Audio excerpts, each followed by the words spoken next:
Música, informação e conhecimento. Tudo isso você confere aqui quinzenalmente. Está no ar o Nossa Música.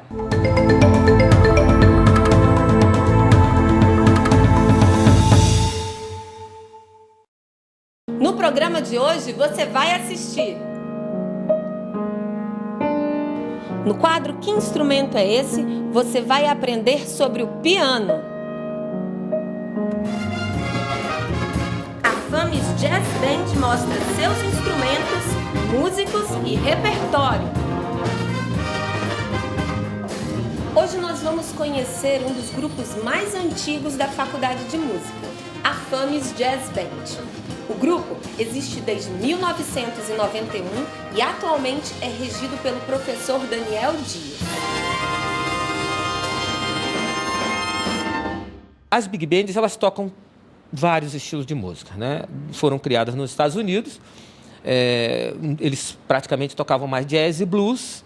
No nosso caso, não. Nós tocamos música brasileira também, nós tocamos música americana, nós tocamos também ritmos latinos. Então, a gente mescla bastante aqui na faculdade para que a gente tenha conhecimento desse tipo de ritmo também. Ela é formada por alunos, professores e convidados especiais, né? Nós temos aqui, à minha esquerda, o naipe de trombone. À minha esquerda, o naipe de trombone. Por favor, professor Maxwell, vai fazer um som com o trombone. Por favor, Maxwell.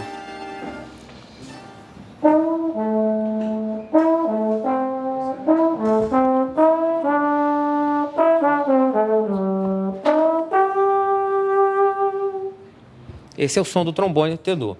Agora, vamos mostrar o som do trombone baixo, que é bem característico, é bem grave, né? Faz aí, por favor, Wilson.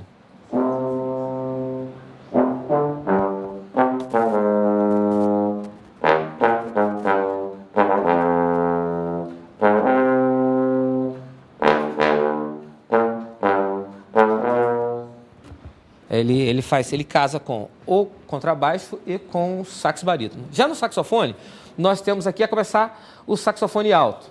Por favor, Lucas, fica em pé e mostra aqui o som do saxofone alto.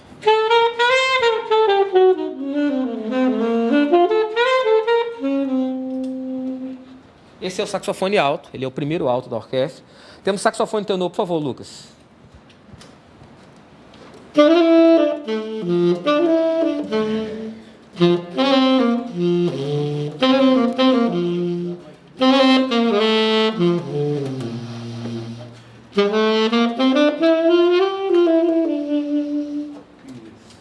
Agora, o mais grave de todos, o maior que nós temos aqui, o sax barítono. Por favor, Daniel.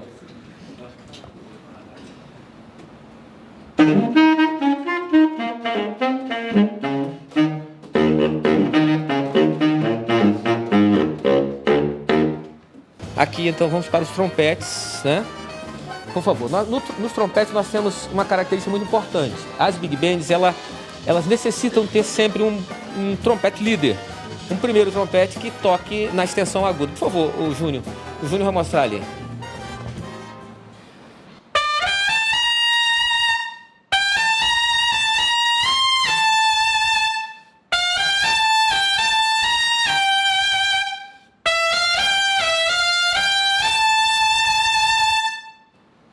O primeiro trompete, ele é líder mesmo. Ele comanda a big band. E temos também o flugelhorn. Por favor, Oziel.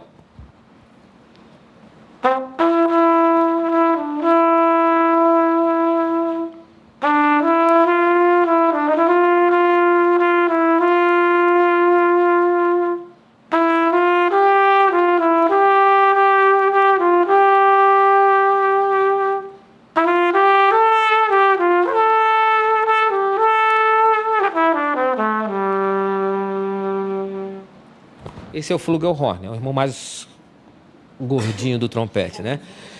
E aí a gente tem na base, na bateria, o professor Eric. Por favor, Eric. Ele é que conduz, tem a pulsação da orquestra, ele traz o ritmo, né? O coração. Por favor, Eric.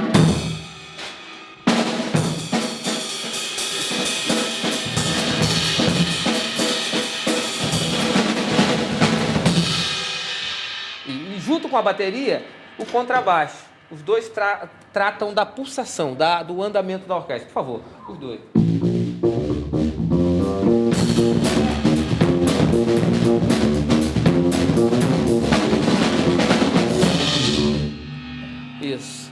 junto com a bateria também ajudando. Ali, a percussão, ela traz um molho. Ela traz coloca uns detalhes no meio da música. Por favor.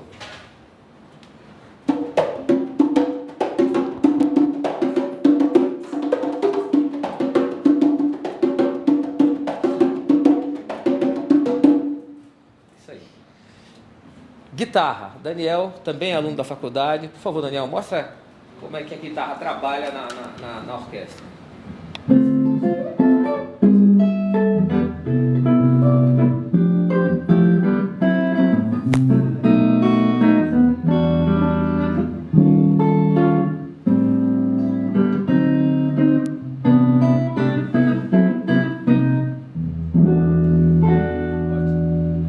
Daí, por fim, o professor Bruno Venturi no piano. Por favor, Bruno.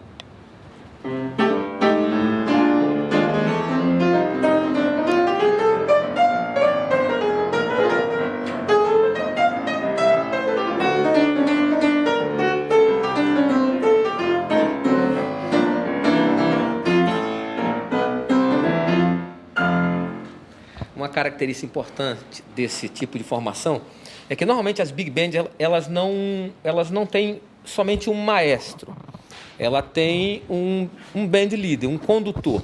Normalmente o Ray Conniff, Count Basie, todos esses eles também tocavam com a orquestra. E essa é uma característica importante das big bands. O maestro ele conduz, mas ele também é um solista.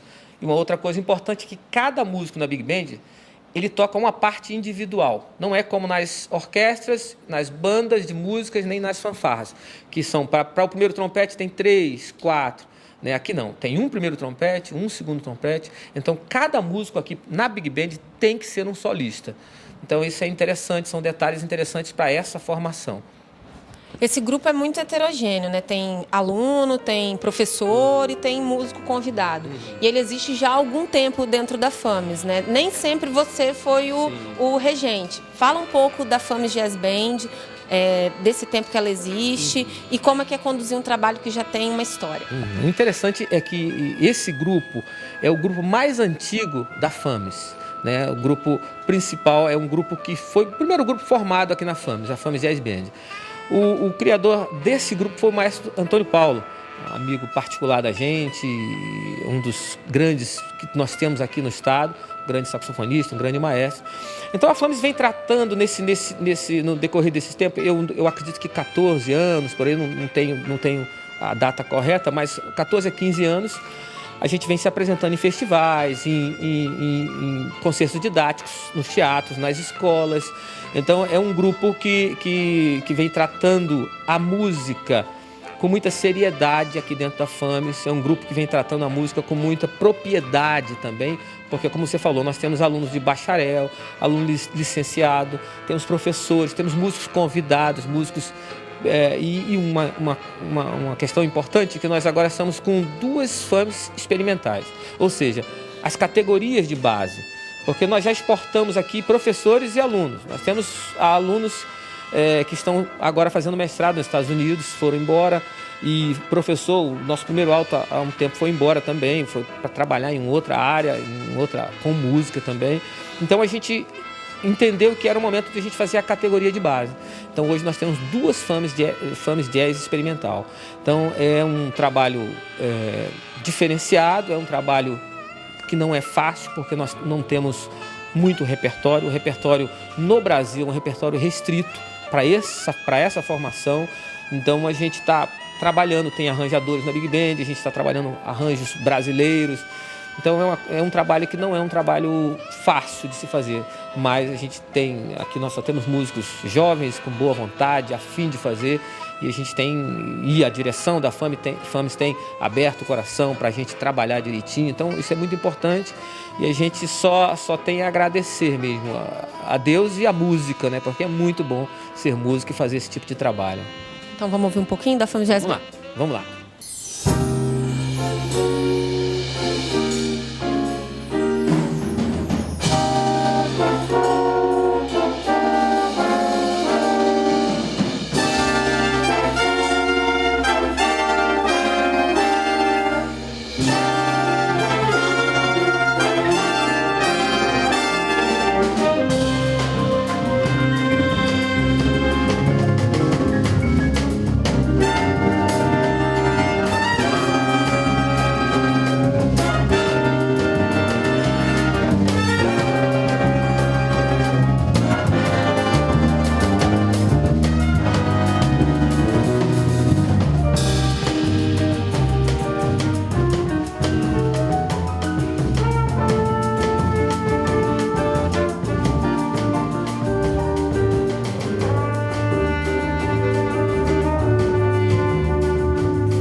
programa para um rápido intervalo, mas daqui a pouquinho a gente está de volta.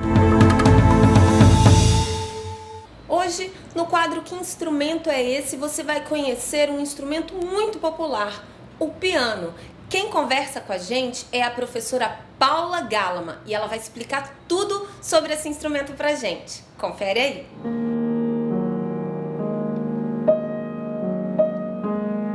Professora, conta pra gente como que o piano surgiu. Bom, o piano moderno, como a gente conhece hoje, surgiu por volta de 1709, quando um italiano chamado Bartolomeu Cristofori substituiu o sistema de pinçar as cordas do cravo pelo sistema de martelo que a gente tem hoje no piano. Basicamente, esse sistema de pinçar o cravo era feito com um bico de pena e, quando se pressionava a tecla, esse bico de pena pinçava a corda, beliscava a corda, que naquela época não era de aço. Esse italiano, então, ele começa a modificar o cravo. Ele primeiro coloca os martelos, depois ele coloca o que a gente chama de sistema de escape simples. E aí então, o cravo é o irmão mais velho do piano? É o irmão mais velho do piano. Todos os instrumentos de teclado que são da família do cravo, né? Espineta, o cravo, o clavicembalo, todos esses instrumentos. Aí continua explicando como é que se deu essa transformação. Bom, após essa primeira transformação do Cristofori, ele evolui em 1711 para um sistema um pouco mais bem definido, um pouco mais forte. Ele já começa a ampliar o tamanho do instrumento, né? O instrumento já começa a ficar maior. Depois disso, nas próximas décadas, a gente tem um alemão chamado Silbermann, que é a pessoa que adapta melhor esse sistema de escape, que é o sistema de volta da tecla. Ele coloca o abafador, né, que é uma pequena peça aqui do piano, e coloca também um sistema mais bem elaborado para permitir que essa volta seja mais bem definida. A volta da tecla, quando você pressiona a tecla e a tecla volta, né, a gente chama de escape. Ele elaborou esse escape um pouquinho melhor, mas ainda não é como a gente começa hoje. E aí, explica pra gente o funcionamento do piano moderno. Como que ele funciona? Você aperta a tecla, você falou de martelo, explica isso melhor. Bom, a tecla, aí eu vou precisar que você mostre aqui dentro, né? A tecla aciona esse martelinho aqui, né? Esse martelo percute a corda, ele bate na corda, né? Como se fosse um instrumento de percussão. Por isso que o piano, ele é um instrumento de percussão, né? Ele é um instrumento de cordas percutidas. Então, eu pressiono o martelo, ele bate na tecla. O abafador, que é essa peça aqui, ele é levantado. E enquanto eu não solto a tecla, o som continua vibrando.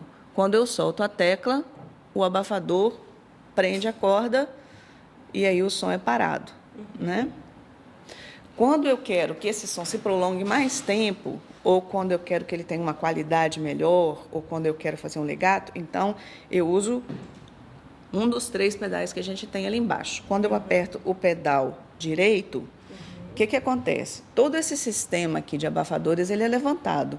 Então, eu não tenho nenhum abafador, nada que prenda o som da corda, a vibração da corda. Então, eu posso tocar, deixar e o som vai ficar. Se eu soltar o pedal, o som vai parar. Porque o sistema de abafador vai ser acionado. Porque aí o sistema de abafador vai ser acionado e ele vai abafar a vibração da corda. Então, é muito simples. Então, é só um sistema de teclas com martelos e o pedal. Parece simples, mas é simples assim? Não, não é simples assim. Parece que você só tocando aqui a nota e chegando até o martelo é só uma coisinha, né? Mas, na realidade, nos pianos de cauda inteira, como a gente chama hoje, que esse aqui é um piano de cauda inteira, esse sistema todo, esse mecanismo, toda essa mecânica, desde o momento que você pressiona a tecla até o momento onde o abafador levanta e volta, Nesses instrumentos, são 56 pequenas pecinhas que formam esse conjunto todo, né, que formam essa estrutura. Em alguns pianos, dependendo da marca, né, isso pode chegar a 62 peças. Né? Esse piano tem uma característica diferente dos outros. O piano normal ele tem, em geral, 88 teclas. Né? Esse piano ele tem 1, 2, 3, 4, 5, 6, 7, 8 teclas a mais. Porque para a literatura pianística moderna, para as peças compostas, né, durante o século passado, o século XX, e que estão sendo compostas hoje, novos recursos estão sendo utilizados. Então, optou-se por acrescentar mais para que haja mais sonoridade, mais ressonância com as cordas mais longas e mais graves. Professor, explica essa estrutura que eu estou vendo de aço que se encontra dentro do piano. Pois então, quando Beethoven surge com o repertório dele, o instrumento ele tem necessidade de adaptação para mais sonoridade e para mais resistência, porque o repertório começa a ficar mais forte, começa a ficar exigir mais do pianista. Então, ele demanda que se façam algumas modificações, ele sugere algumas modificações.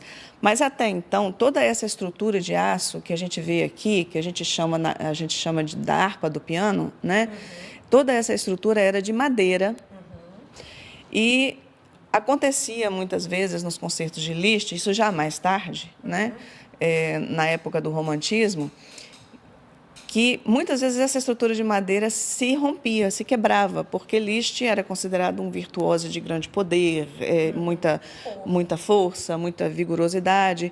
Então, ele sugeriu e deu ideia, e na realidade ele planejou essa estrutura de aço, né, junto com os fabricantes, e a partir de então a gente só tem essa estrutura de aço para dar ao piano mais resistência. Que existe uma tensão entre cada corda dessa, do começo até o fim, uma tensão de 23 toneladas. Uau.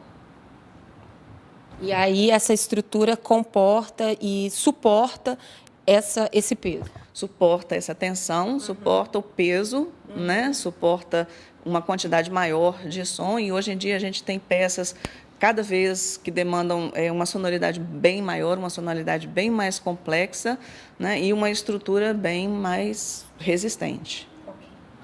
Quanto tempo, em média, professora, uma pessoa que nunca tocou piano na vida, uma pessoa normal, que sem que seja, né, especial, que a pessoa tenha algum dom com isso, quanto tempo uma pessoa leva para aprender a tocar o piano? Isso depende de pessoa para pessoa, né? Mas aprender a tocar uma música relativamente simples, com algumas complicações, ornamentos, oitavas, acordes um pouco maiores, né? Eu diria que uma média de 2 a 3 anos, se a pessoa realmente se dedicar, né? Com crianças, a gente tem que limitar esse repertório, porque a mão ainda está em formação, então a gente não pode extrapolar. Mas com adultos, com adolescentes que já têm uma mão mais bem formada, você já pode puxar isso um pouquinho mais, porque ele já tem a mão mais bem definida, a mão dele já está, né, não vai crescer muito mais do que aquilo, né? E quem vai tocar para a gente hoje é um aluno seu, o Andrei. É o Andrei, um aluno que não é meu, é um aluno da professora Jane. Ele é meu aluno da classe de laboratório de performance, então, de vez em quando, eu dou umas orientações para ele em relação a essa prática da performance, mas ele é que vai tocar para a gente hoje.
de hoje vai chegando ao fim.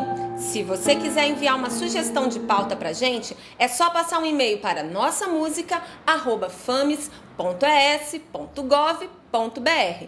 E se você perdeu alguma edição do programa, é só entrar na nossa página www.fames.es.gov.br. E eu te vejo no próximo programa. Até lá!